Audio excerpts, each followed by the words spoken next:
12.3 계엄 사태와 탄핵 정국까지 조기 대선이 가시화하고 있습니다. 전남은 진보 진영의 심장부답게 벌써부터 야권의 대선 주자들이 민심을 다지고 있는데요. 김부겸 전 총리도 지역을 방문해 자신의 견해와 비전을 제시했습니다. 데스크 인터뷰 최황지 기자입니다.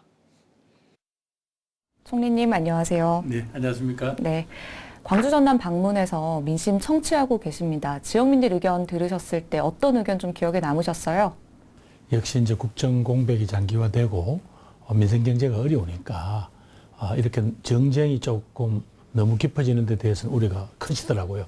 빨리 탄핵 국면이 마무리 짓고 경제의 불확실성을 좀 걷어내서 어떤 정부든 경제계든 일을 할 수 있는 분위기를 빨리 만들어다오.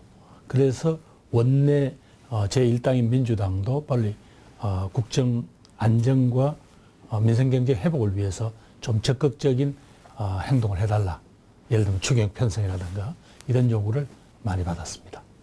네, 지난해 말 1.2.3 비상계엄이랑 탄핵 정국은 또 어떻게 보시는지도 궁금합니다. 그리고 지금 민생 굉장히 어렵잖아요. 돌파구는 과연 무엇일까요?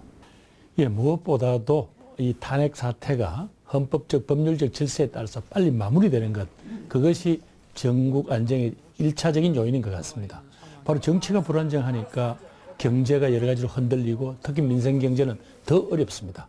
빨리 추가 경정 예산안을 편성을 해서 지방 소멸 문제, AI 등 신산업에 대한 문제, 청년 일자리 문제 이런 데 대한 빨리 투자를 해 주셔야 되고 특히 서민들은 어떤 형태로든지 정부의 지원을 기다리고 있습니다.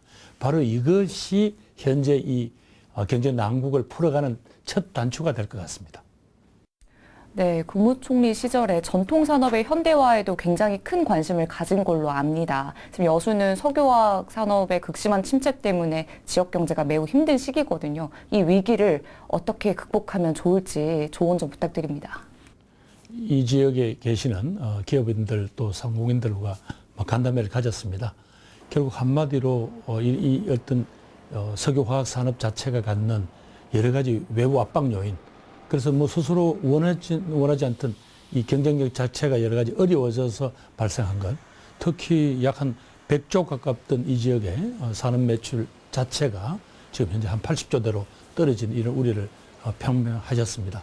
정부는 빨리 긴급 이렇게 산업위기 대응 지역으로 선포를 해서 지원을 하는, 지금처럼 이렇게 소극적으로 이 사후 약방문 같은 이런 자세가 아니라 좀 적극적으로 투자 방안을 찾아줘야 될 거고 어떤 산업의 고도화를 위한 여러 가지 프로그램을 제시해야 될 겁니다.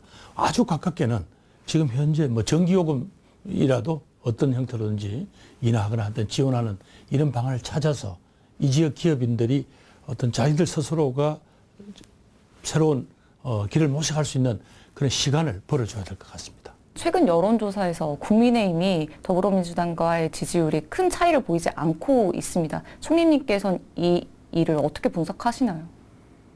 계엄이라는 걸 보고 바로 이제 국민들은 탄핵이 되고 새 정부가 들어서기를 기대했는데 여러 가지로 시간이 걸리면서 경제의 불확실성에 따르는 우려도 있고요. 그러다 보니까 좀 민주당이 조금 원내 일당이니까 좀 적극적 주도권을 잡고 이 상황을 좀 수습하기를 기대하고 있었던 것 같은데 그런데 저희들이 좀 부족했던 것도 있고 이런 것 같습니다. 그 조기 대선 전망이 우세합니다. 총리님께서는 어떤 역할을 하실 계획이신지 궁금합니다.